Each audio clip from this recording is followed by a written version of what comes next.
in the lane, moving fast, hey. Let them all cross. If they hate, then let them hate and make a bigger boss, hey. What is up, ladies and gentlemen? We are back. We are live. It is the Freight Coach Podcast, the top podcast in transportation, coming to you guys every single weekday, 8:30 a.m. Pacific, 10:30 Central, to break down some industry headlines. But most importantly, you guys provide some actual insight into what you can do with all of this information. If this is your first time tuning in, welcome. This is the real side of freight, ladies and gentlemen. And I say that before every single show. And what I mean by that is I only speak with transportation professionals, because at the end of the day, I want to talk to the right individuals who have done what you're looking to do, or who are currently doing what you're trying to achieve, so you can take that information, apply it, utilize it, and see a meaningful difference in your business and your life.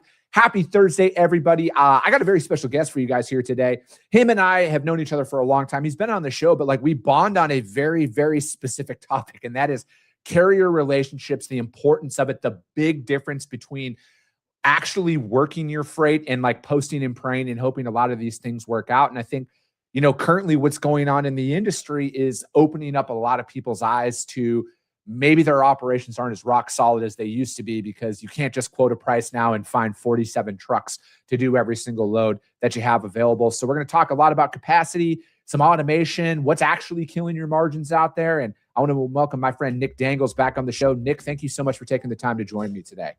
Hey, Chris, good to connect with you again, man. Thanks for having me on the show. Appreciate it. No, dude, absolutely. It's been, obviously we saw each other back at TIA here a few weeks ago. And, I don't know if anybody had any idea or even thought about what was actually going to be happening in the market in just a couple of short weeks, right? Yeah. No, it's been wild, particularly with the Supreme Court decision coming down too. It's been an exciting few weeks in freight. No, dude, it has. And I don't know. I'm going to talk more about that, because I try and reserve a lot of opinions on that right away. I know everybody's a legal scholar on social media and they know everything about it. I try and let lawyers speak. And I know that what came down, I'm not in support of it. And I'm not going to hide behind that and try and mask that. But I'm also there's a lot of stuff that's going to shake out here. I'm assuming there's going to be a ton of lawsuits that are going to be filed to challenge and do a lot of that stuff. Yeah, I mean, I have a law degree, but I certainly don't practice. So I'm not going to sit here talking about the legal aspect of it, pretending that I'm a legal expert. I'm not. Yeah. But I think there's something that just as an overarching thing that brokers need to keep in mind is that they have to, one, mitigate their risk. And that's incredibly important. But two, you have to do so in a way while also maintaining a high access to capacity. If you mitigate your risk and then you can't find any trucks, it's going to be just as much of a problem for you. So those two things, mitigating risk, maintaining access to capacity, you got to do those two things as a freight broker. How do you mitigate risk, right? How do you go about that in today's environment? What are some of those things that you've heard or, you're working with your clients on about hey guys, this is where we need to start? Because I think it's easy to sit up here and speak in headlines, right? Where it's hey, we have to mitigate risk. You have to have a better carrier selection process. You got to document everything. Okay. But granularly, what does that look like from an application standpoint? There are a lot of compliance platforms out there that can help with this. There are plenty of very smart people in the legal field that can tell you what the requirements that you should be adhering to are. So I'm going to approach this more from the standpoint of carrier relationships and capacity, right? You have to have solid carrier relationships. It sounds simple, but a big part of reducing your risk is just understanding the carriers that you're working with, right? If every carrier that you work with is an unknown that you're finding on load boards or other ways, that opens you up to just a huge risk. So part of de-risking your operation is just understanding your carrier base and maximizing the amount of freight that you're giving to your in-network carriers prior to going to unknown carriers that you need to start vetting more. Yeah, no, I know what you're getting at here, Nick. And, it's I think right now, because you see a lot, and I try to stay off of social media as much as humanly possible. Fortunately, I have people behind the scenes who edit and distribute a lot of my content now, because like it to me, it's exhausting to scroll through like LinkedIn and you see all these people like, oh, carriers don't want relationships. They want so much more money now. They want this. And this is all coming from the same motherfuckers, Nick, who posted a load for $1 a mile with a straight face and told these carriers that's the market, deal with it, right? So it's like, it's those things that really just drive me up the wall, because like, I'm not going to sit here and say we have everything figured out internally inside of my operation, but I practice what I preach on this. All of our core carriers that we worked with pre-high diesel prices, pre all of that, they're still working with us. Are the rates higher now? Yes. Yes, they are. That's called a free and open market. And most importantly, though, they're still coming to us, because ultimately what most brokers are going to experience at some point this year is most shippers at the end of the day, it's not about the rate. It's, do you actually have a truck to come in and pick this load up? And I don't know if enough people can actually see that, because they're like, I just got to go out there and find a cheaper truck. I got to push these rates down. I got to do this. And it's like, yeah, maybe. But ultimately, I've had these conversations with all of my customers already. Mm-hmm. They are all saying the same thing. They're like, hey, listen, we understand all of these factors are going on right now. You don't need to tell us this every time. I mean, we don't, but it's one of those things where like, if you quote us a rate, please ensure there's an actual truck for that shipment. And that is, we're able to do that because like our core carriers are still feeding us their capacity. They're, yeah, rates are up a little bit here and there, man. But like at the end of the day, that is a cyclical market. That's all part of it. And you have to be able to exercise that. I think what's happening more to the broker community now is as all of their precious little fucking egos are bruised, that they can't talk down to a bunch of carriers now and say, take it or leave it. I honestly think that that's what it is.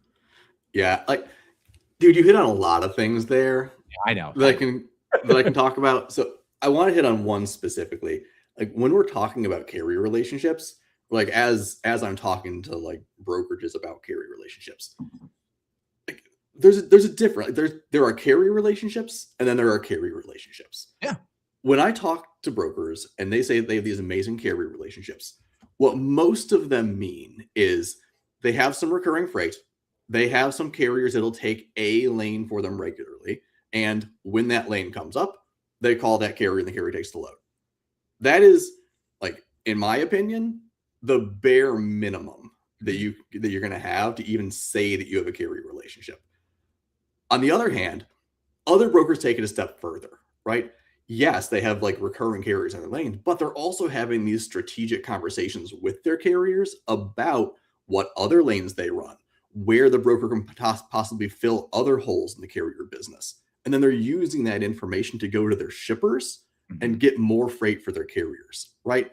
It's not just about, oh, hey, I have a carrier that I can call for this one lane. It's how do I have strategic conversations with this carrier to more effectively leverage this relationship, right? Like that's what I mean when I say carrier relationships and carrier relationships. Yeah. That first one, I mean, it's fairly flimsy and yeah, like they might bail on you when the market turns. The second type, that's the much stickier relationship that you want to work towards.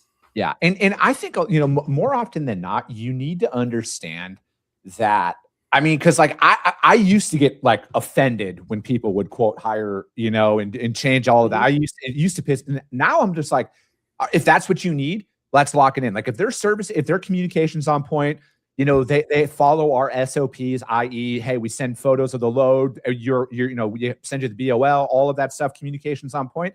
Fuck it, man. Let's roll, right? Like it is what it is. But what you're describing there, Nick, I mean, like I was talking about that yesterday on my show. And we do that, right? Like we reach out to our carriers who run specific lanes, Arizona to New Mexico, Arizona to Colorado, Arizona to Utah, Nevada, Idaho, stuff like that. And we're like, hey, when are your trucks going to be available? Where are they at right now? How many loads can you commit to?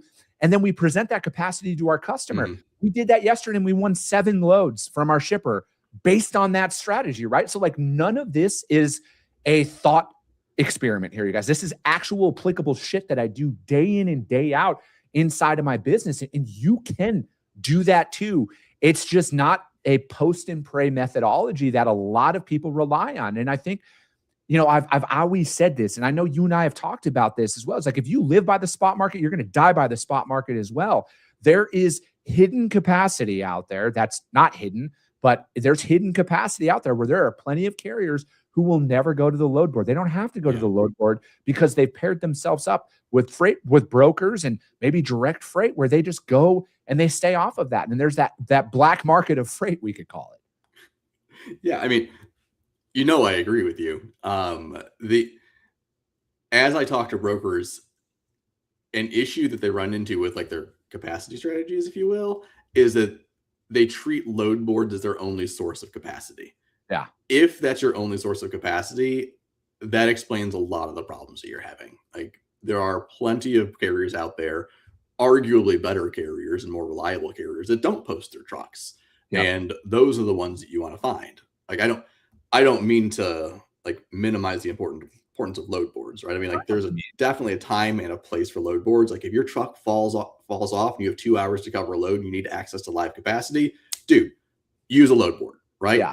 If that same load picks up in a couple of weeks and you have time to source capacity effectively, this is when you need to start reaching out to carriers that are actually going to want this load because it fits into their network, as opposed to, I happen to have a truck available, right? There's a time and a place for that. And I think, I'll always say load boards are the most effective way to get access to as much capacity in a short amount of time. And you can get that, you can find that same day option. And a lot of it is the actual availability of the shipment. Like, if you need a truck in an hour, don't make fucking outbound calls. All right. Like, if you need, hey, I need an empty truck right now that could be to this, post that shit up, especially if it's a new lane, right? Because I think a lot of individuals aren't working. They're reactively covering their freight. They're reactive. Like, the customers are coming to them. Hey, work this load today. They're not in their customer's inbox. They're not actively working the account. A lot of people are waiting for that to come in, but it's like, I think to go out there and find that original capacity base, the smartest thing, the most effective way is post that out there, right? You've never moved this lane before, or maybe this is a newer lane. It's the most effective way to build up a capacity base. But once you have that, once you've moved that lane a few times and you got a carrier who picks up on time, delivers on time, communicates very well, does all the bells and whistles that your customers like, go to them first then before you go and post that up. And then follow that they deliver the load.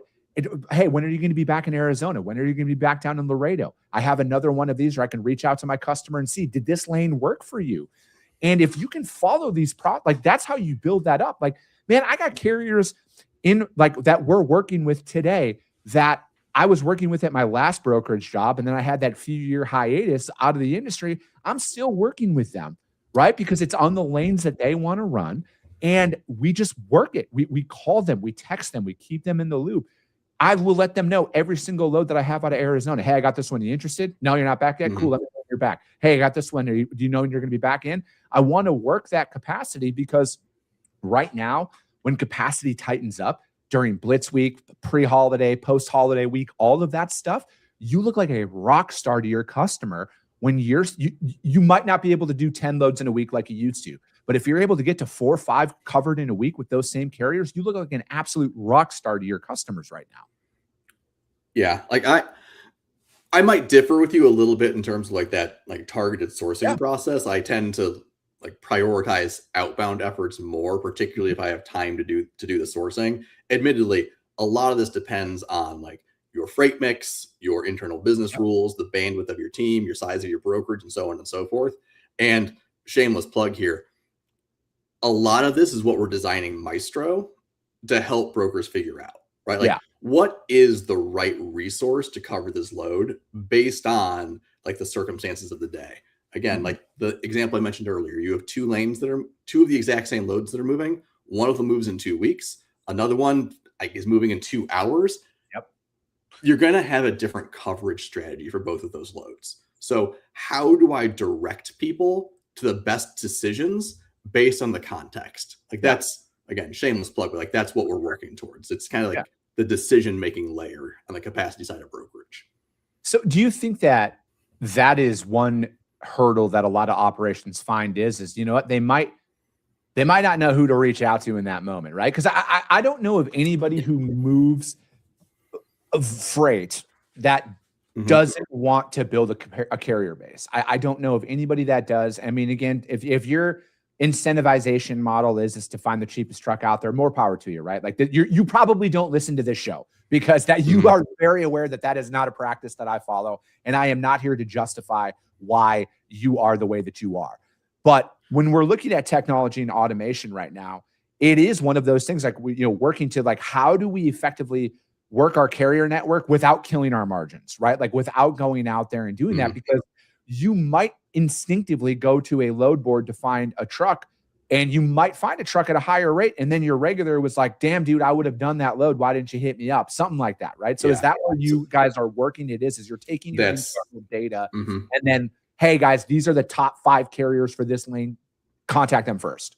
Yeah. Like that's a big part of it. It's like, which load should you be prioritizing? Which carrier should you be contacting first? And really, like, how should you be prioritizing your day? Like when you look at brokerages, they have a lot of problems, but like a couple problems specifically that lead to this is one, a carrier sales rep's day is kind of choose your own adventure.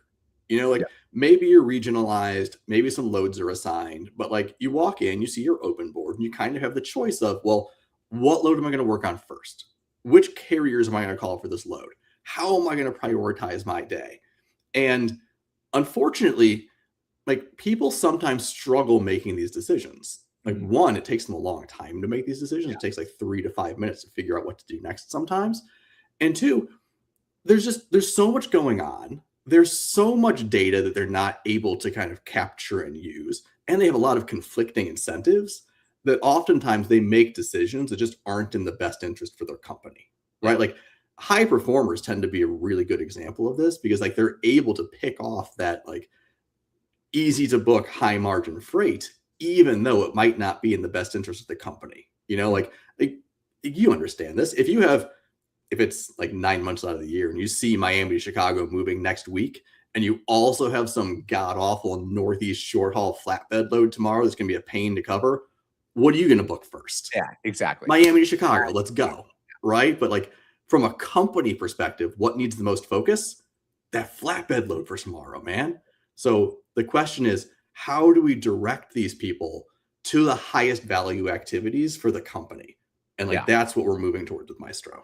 Because to me, it's like the decisions I look at it is the decisions you need to eliminate as much of them from your day as possible to have so where you're focusing on the right decisions, right? Where it's like, hey, yes, you got these 5 carriers for this one load.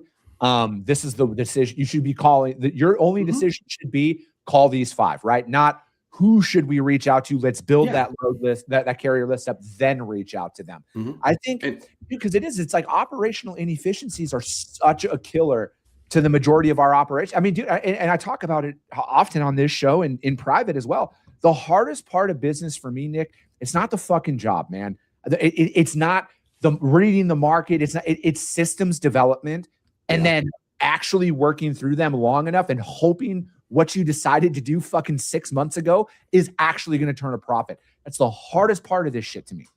Yeah, I mean, that's incredibly difficult, and particularly for individuals, because what's best for the company and what's best for the individual are often different things. So you have to direct them to these things that are like in the best interest of the company. And without that, like oftentimes they just pick the path of least resistance. Yes. If I have the option of spending like an hour just stripping out this load to find the best carriers that actually match up and like find that backhaul versus posting this load and covering it on an inbound call in 30 seconds, like it's a no-brainer. They're just going to post the load. It's the path of least resistance, but it's not what's best for the company. So how do we direct people to these best, like highest value decisions?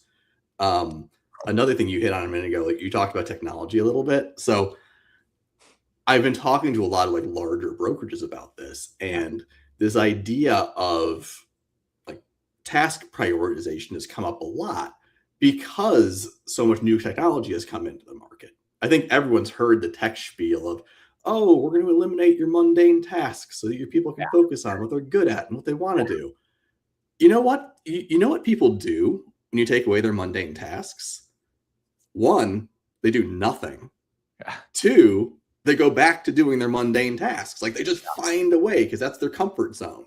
So the question for a lot of like larger brokerages who have this technology now is, okay, like we've onboarded this new tech, but now our reps are just spending time playing on their phones. Yeah. How do I direct people to the new highest value activity they need to be doing now? They don't default into it. Do you think people integrate too much technology into their operations? And if they do you think that is what's causing more inefficiencies? Do brokerages integrate too much technology into their operations? I answer a lot of questions with it depends. Yeah. And I think this is another one where it definitely depends. You know, I certainly think some brokers are guilty of this, where they see the shiny object that everybody else is using and they're like, oh, brokerage across the street's doing this. They're seeing great results. It must be a good fit for me too. So like, let's onboard this new technology, when the reality is that what's good for the broker across the street might not be a good fit for your business. So like, it depends, but yes, like I certainly think that this happens in the brokerage industry. I think that there's a lot of shiny tools out there that is not actually necessary for your operation because your customer's not requesting it, and it doesn't benefit your carriers. I think like that's one miss, I think, by a lot of tech companies inside of the freight space, where it's great for the broker, but like, does it actually add value to your customer and your carrier? And I don't think so in a lot of instances. I think there's a lot of great tools that are out there, but your business has to be very mature to see the ROI of that. Like I've been doing this job for a long time. None of my prospects give a fuck about anything about my experience or because they don't need my service right now, right? What do I need inside of my business? And I think that is a very big challenge for a lot of people is they think they need technology, but like they actually don't. Like, where's your business at? The biggest threat to my business is new customer development, because we have great shippers, right? Like we have 6 to 8 shippers that we work with on a consistent basis. Our revenue concentration, though, is too high with a couple of them. I'm trying to mitigate that risk and get that down. But when I'm going out there and trying to develop new business, I have a lot of great prospects in my pipeline, but it hasn't been bad enough for long enough to where people are really entertaining new options, at least for the ones that I'm calling. I'm not saying across the board. I know every time you pull up social media, everybody's fucking onboarding 75 new shippers a day. This is the greatest thing ever, blah, blah, blah, blah. Social media, Chris. I know. Maybe, again, maybe I just suck, right? But the conversations I have with people, hey, you're great, but we're good, right? Like our current network's still servicing us at a high enough level. Okay, perfect. So my biggest threat to my business isn't a new piece of technology per se. It's how do I get in front of as many people as possible, right? What other sales channels do I have to lean into to generate more revenue for my company? Because DMing, emailing, cold calling, it's working, but it's not converting. So what do I have to do to convert? So like that's the biggest threat to my operation. But I think a lot of people are probably in the exact same position that I'm in, but they're like, let me automate all my email outreach now. That's going to solve all of my problems, you know? So I look at it as this technology is great, but if your business isn't there, don't financially kill yourself to say you have a piece of technology that isn't necessary for the revenue that, or like the actual short-term or long-term goals for your company. Yeah, I agree that technology needs to meet a specific business goal that you have. Yeah. I don't know that it needs to be directly related to like your customers or customer acquisition or that side of the business. The way I look at it, I mean, there are kind of 3 ways to make money on a load, right? Like make more money on a load. You can increase your rate to your customer.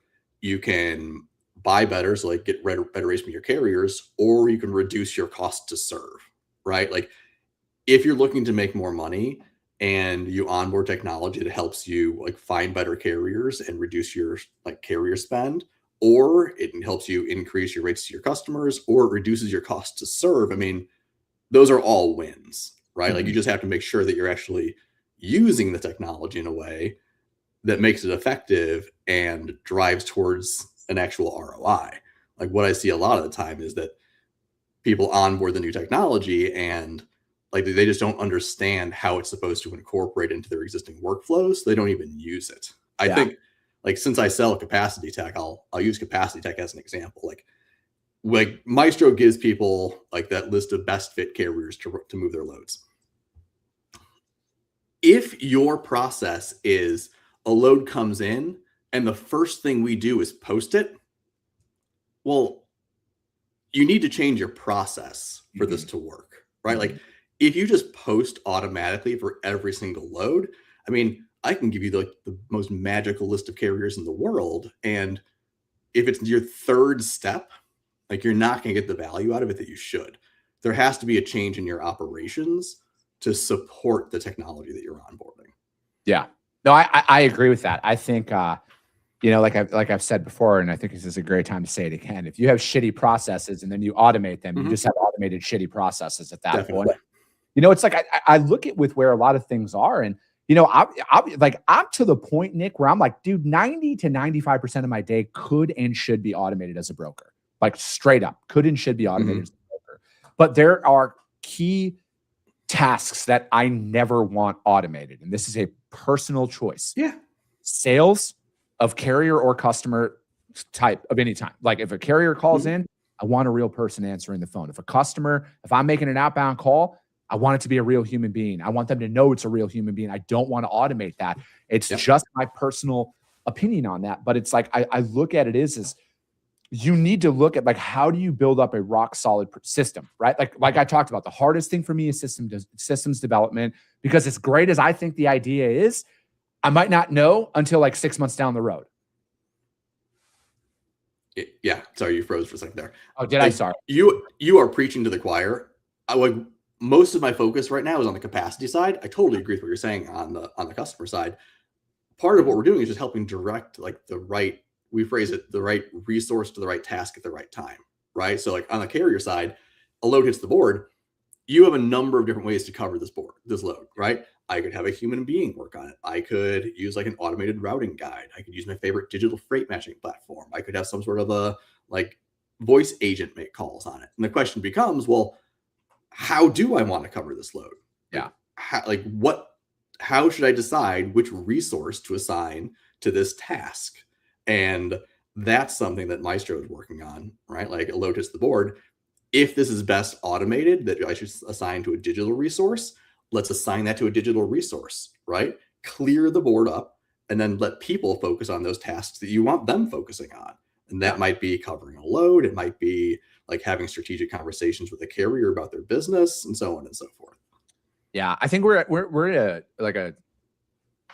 an inflection point where the market, because like obviously the market's changed, it's higher and everything else, but like we're going to eventually hit that stabilization factor, and where it's like I don't know if customers are going to just continuing to raise their rates. I mean, I could be wrong with that, but at some point we're going to hit that inflection phase of where like brokers' margins are going to start to be compressed at a higher level, right? Yeah. Where you're going to be like, hey, listen, no, we're not paying any more money.